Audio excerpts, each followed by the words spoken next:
திருச்சிற்றம்பலம். தென்னாருடைய சிவனையை போற்றி எந்நாட்டவருக்கும் இறைவா போற்றி. அனைவருக்கும் வணக்கம். நாம இன்னைக்கு பார்க்கக்கூடிய பதிவு என்னன்னு பாத்தீங்கன்னா அக்டோபர் மாத பலன்களை பத்தி தான் பார்க்க போறோம். அதற்கு முன்னாடி நம்மளுடைய சேனலை சப்ஸ்கிரைப் பண்ணிக்கோங்க. அக்டோபர் மாதத்தை பொறுத்த வரைக்கும் பாத்துட்டீங்கன்னா முதல்ல என்ன கிரகங்கள் மாறுறாங்க அப்படிங்கிறத பார்க்கலாம். குரு பகவான் மிதுன ராசியிலிருந்து கடக ராசிக்கு 18ஆம் தேதி உச்சமாகிறார்.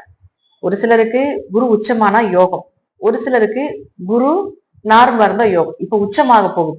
அப்ப யாருக்குள்ள பெரிய யோகத்தை கொடுக்க போகிறார் அப்படிங்கிறத பார்ப்போம். அடுத்தது பாத்தீங்கன்னா கேது சுக்கிரன் சேர்க்கை இருந்துட்டு இருந்துச்சு. இது பெண் சாபத்தை கொடுத்து ரொம்ப பிரச்சனைகளை கொடுத்துட்டு இருக்கு குடும்பத்துல. இப்போ இந்த சுக்கிரன் அப்படின்னு சொல்லக்கூடியவர் கேதுவை விட்டு வெளியே வரப்போகிறார். அந்த சர்ப்பத்தை விட்டு வெளியே வந்து கன்னி வீட்டுல இருக்கிறார்.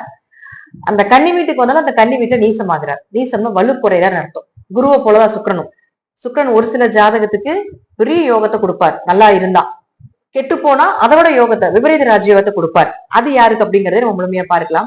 அடுத்தது சூரியன் 17ஆம் தேதி உங்களுக்கு துலா வீட்டுக்கு வரப்போகிறார். துலா வீட்டுல வந்து அங்க இருக்கக்கூடிய செவ்வாயோட சேரப்போகிறார்.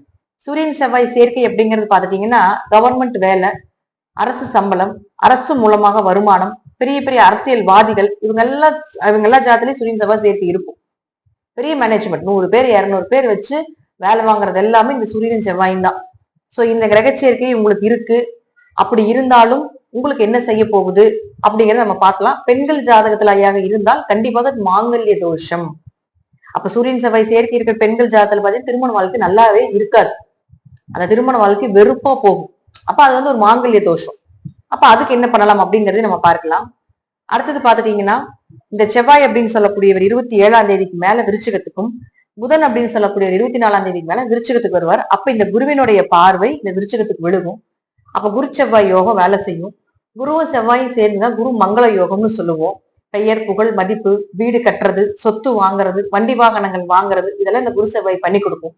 அதெல்லாம் யாருக்கு கொடுக்குது அப்படிங்கிறதையும் நாம ஒவ்வொரு ராசிக்கும் ஒவ்வொரு கிரக சேர்க்கைகளும் ஒவ்வொரு கிரகங்களும் என்ன பண்ண போகுது அப்படிங்கிறத நம்ம முழுமையா பார்க்கலாம். விருச்சிக ராசிக்குண்டான அக்டோபர் மாத பலன்களை பத்தி பார்க்கலாம். விருச்சிக ராசி இந்த மாசம் அருமையா இருக்க போகுதுங்க. குரு பகவான் அதிசாரமாக 18ஆம் தேதிக்கு மேல உங்களுக்கு விருச்சிக ராசிக்கு கடகத்திலிருந்து அவருடைய 5ஆம் பார்வையை செலுத்த போகிறார். அப்போ மிகப்பெரிய யோக பலன் உங்க ராசியை பார்க்கிறார் குரு. ஏதாவது ஒரு பணம் சார்ந்த விஷயம், பொருளாதார சார்ந்த விஷயம், இதெல்லாம் ஏதாவது இருக்குன்னு இந்த மாசத்தை பயன்படுத்திக்கோங்க. 18ஆம் தேதிக்கு மேல எல்லாமே சக்சஸ் ஆகும். நீங்க எதை தொட்டாலும் லாபம், எதை செய்தாலும் லாபம். குரு யாரு? 2 5 குடையவராகி 9 உச்சமாகுது. இப்ப குல தெய்வம், தெய்வங்கள், இஷ்ட தெய்வங்கள் இதெல்லாமே உங்க கூட இருக்க போறாங்க. நீங்க செய்யக்கூடிய அனைத்து விஷயத்துக்கும் உங்க கூட இருந்து செயல்படுத்தி கொடுக்க போறாங்க. உங்க காரியங்கள் எல்லாமே வெற்றியாக போகுது. எதை தொட்டாலும் உங்களுக்கு நன்மைகளையே கொடுக்கக்கூடிய அமைப்பா கொடுக்க போறாங்க. பொருளாதார சிறப்பா இருக்க போகுது. பண வரவு நிச்சயம் உண்டு. 2 குடையவர் குரு, பண வரவு உண்டு. தந்தை சொத்து, பூர்வீக சொத்து, தந்தை மூலமாக வரக்கூடிய உதவிகள் இதெல்லாம் கிடைக்க போகுது. உங்களுக்கு ஆரோக்கியம் சிறப்பா இருக்க போகுது. தந்தையினுடைய ஆரோக்கியம் சிறப்பா இருக்க போது, உங்களுடைய ஆரோக்கியம் கொஞ்சம் சிறப்பா இருக்க போகுது. 4 ராகு இருந்து ஆரோக்கியத்தை கொஞ்சம் கெடுத்துட்டு இருந்தாலும் குரு பார்வை பெறும் பொழுது உங்களுக்கு அந்த கெடுதல் எல்லாமே விலக்கி கொடுக்க போகிறார். தைரியமாக இருக்கலாம். குழந்தைகளுடைய தேவைகளை பூர்த்தி பண்றது, குடும்பத்தினுடைய தேவைகளை பூர்த்தி பண்றதுக்கு உண்டான ஒரு அமைப்பு, அதிர்ஷ்டங்கள் பெருக போகுது. 5ங்கிறது ஷேர் மார்க்கெட் யோக அதிர்ஷ்டங்கள். அதெல்லாம் 9 வரும் பொழுது கண்டிப்பாக அதிர்ஷ்டம் பெருகக்கூடிய ஒரு மாதமாக இந்த மாதம் விருச்சகத்துக்கு உண்டு. அதுல அப்படிங்கிறதுல எந்த மாற்று கருத்துக்கு இடமில்லை. அடுத்தது ராசி அதிபதி 1 6 குடையவரான செவ்வாய் போய் 12ஆம் வீட்டுல நிக்கிறார் 27ஆம் தேதிக்கு மேல, 27ஆம் தேதி வரைக்கும். அப்ப என்ன ஆகும் அப்படின்னு பாத்துட்டீங்கன்னா உங்களுடைய சொந்த வீட்டை பாக்குது. இப்ப கடன் விலகிறது, நோய் விலகிறது, தைரியங்கள் அதிகமாகிறது. கொஞ்சம் ராசி அதிபதி லக்னாதிபதி மறைந்தால் கொஞ்சம் பின்னாடி இருந்து செயல்படுத்திக்கணும். எதையுமே முன்னாடி வந்து செய்யக்கூடாது. பின்னாடி இருந்து செயல்படுத்தி கொண்டால் நன்மையே.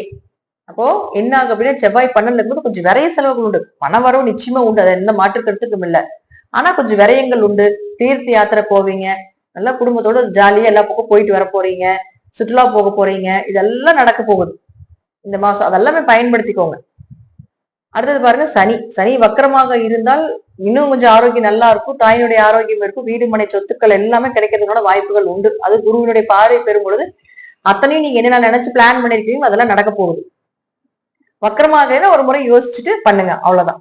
அது சுக்கிரன் மட்டும்தான் கொஞ்சம் கவனமா பாத்துக்கணும். ஏன்னா சுக்கிரன் 7 12ஆம் அதிபதியாகி உங்களுக்கு 9ஆம் தேதிக்கு மேல நீசமாகுது 11ஆம் தேதி. அப்ப 7 குடைய நீசமாகுதுன்னா கொஞ்சம் கணவர்கிட்டையும் கொஞ்சம் மனைவி கிட்டையும் கவனமா இருங்க. தேவையில்லாத பேச்சுவார்த்தைகள் வேண்டாம், கொஞ்சம் அந்யூன்ய குறைவுகள் ஏற்படும். அது மட்டும் இல்லாம பாத்தீங்கன்னா, இப்போ எல்லா பக்கம் போறீங்க வரீங்க பிடிக்கிறீங்க அப்படின்னு இருக்கும் பொழுது கொஞ்சம் பேச்சுவார்த்தையில எல்லாம் கொஞ்சம் கவனமா இருந்துட்டு ஒரு முறைக்கு 2 முறை எந்த இடத்துக்கு போறோம் வரங்கிறது பிளான் பண்ணி அங்க போனா நல்லா இருக்கும் நல்லா இருக்காதுன்னு கொஞ்சம் சேஃப்டியா போறது நல்லது. ஏன்னா அது உங்களுக்கு சுக்கரன் வந்து விரயஸ்தானாதிபதி மாகி நீசமாகிறார். அப்ப தேவையில்லாத விரயத்தை பண்ணும், தேவையில்லாத மன உளைச்சலை கொடுக்கும், இதெல்லாம் பண்ணிடும்.